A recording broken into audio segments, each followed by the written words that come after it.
জনগণের চলাচলের রাস্তাটা আপনারা একটু দয়া করে ছেড়ে দিবেন। আপনাদের কষ্ট দাবি দেওয়া সব আমরা অবহিত। আপনাদের নেতৃবৃন্দের সাথে আমাদের আগে একাধিকবার কথা হয়েছে।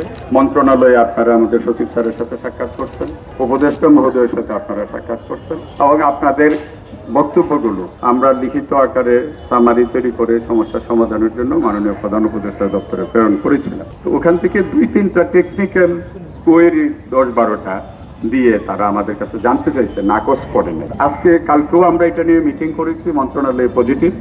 আজকে 12টার আগে আমি ওখান থেকে মিটিং শেষ করে সমস্যার সমাধান করে অফিসে আসছি। এখন আপনারা কথা শুনতে হবে। আজকের মধ্যে এই সমস্যার জবাব সমাধান সামারি সন্ধ্যার আগে মাননীয় প্রধান উপদেষ্টার দপ্তরে আমাদের সচিব স্যার পাঠাবেন, এটাতে কোনো সন্দেহ নাই।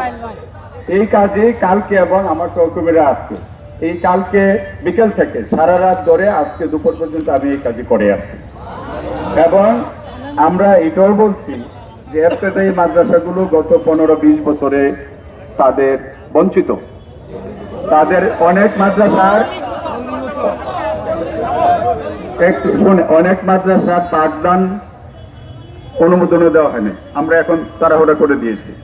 অনেক মাদ্রাসা 30 বছর আগে প্রতিষ্ঠা হয়েছে, 500 টাকা অনুদান পেয়েছে। সেই মাদ্রাসার সাথে অনেক প্রাইমারি স্কুল রেজিস্টার্ড হয়েছে, পরে জাতীয়করণ করা হয়েছে, কিন্তু একটা এই মাদ্রাসাগুলোকে করে নাই। এই সমস্যাগুলো অ্যাড্রেস করে সমাধানের জন্য আমরা আজকে রেজলিউশন আমি মিডিয়াতে থেকে সই করে দিয়ে আসছি এবং আজকে দিনের মধ্যে এই সাজেশনটা হয়তো বা বিকাল 5টার আগেই মাননীয় প্রধান উপদেষ্টার কার্যালয়ে পৌঁছবে। এইটা হলো আমাদের পক্ষ থেকে আপনাদের কথাগুলো।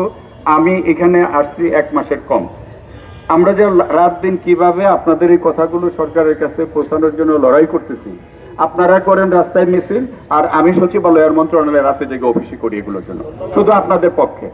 তো আশা করি আপনারা শিক্ষক মন্ডলী, শিক্ষকের মধ্যে আবার আপনারা বেস্ট মাদ্রাসার শিক্ষক, আপনাদের আলাদা একটা শৃঙ্খলা, মান, মর্যাদা, সম্মান এগুলো আছে। তো আমরা যেহেতু নিজেই সরকারের সাথে আপনাদের পক্ষ কাজ করছি, তো আশা করি আপনাদের এটা দ্রুত সমাধান হবে। আপনারা দয়া করে, যেহেতু আপনারা মাদ্রাসার শিক্ষক, আপনারা তো কোনো জনগণের কষ্ট বাড়াতে পারেন না, কমাতে পারেন। যদি 2-4 জন 5 জন মন্ত্রণালয়ে যেতে চান, আমার ডাইরেক্টর মাহবুব সাহেব আছে, আপনাদেরকে নিয়ে সচিব স্যারের সাথে কথা বলে দিবে।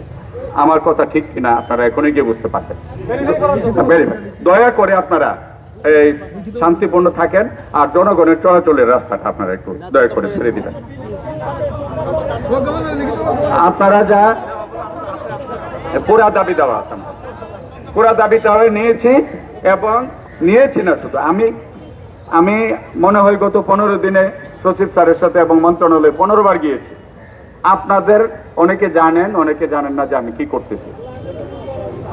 করতেছি আপনারা অনেকে জানেন। আপনারা যতটুকু বলছেন, আপনাদের কথাগুলো আরো তথ্য উপাত্ত দিয়ে আমি সরকারের কাছে উপস্থাপন করছি এবং বলছি যাদের ছাত্র সংখ্যা কম এটা ওয়াইবার, কারণ 30 বছর আগে আপনি বন্ধ করে দিচ্ছেন, 20 বছর আগে বন্ধ করে দিচ্ছেন, ছাত্র একটু কম হবে, এটা বিশেষ বিবেচনায় নিতে হবে। যাদের একাডেমিক স্বীকৃতি মাঝখানে বন্ধ করে দিছিল, আমরা আবার বলছি যে আমরা মাদ্রাসা বোর্ডে তদবির করে নতুন একাডেমি স্বীকৃতি করে দিছি, সুতরাং আগেরটা মাপ। এইভাবে আমি রিপোর্ট তৈরি করে দিয়ে আসছি। তো ইনশাল্লাহ আপনারা আল্লাহর পাক কবুল করার মালিক, আমরা সর্বোচ্চ চেষ্টা করছি।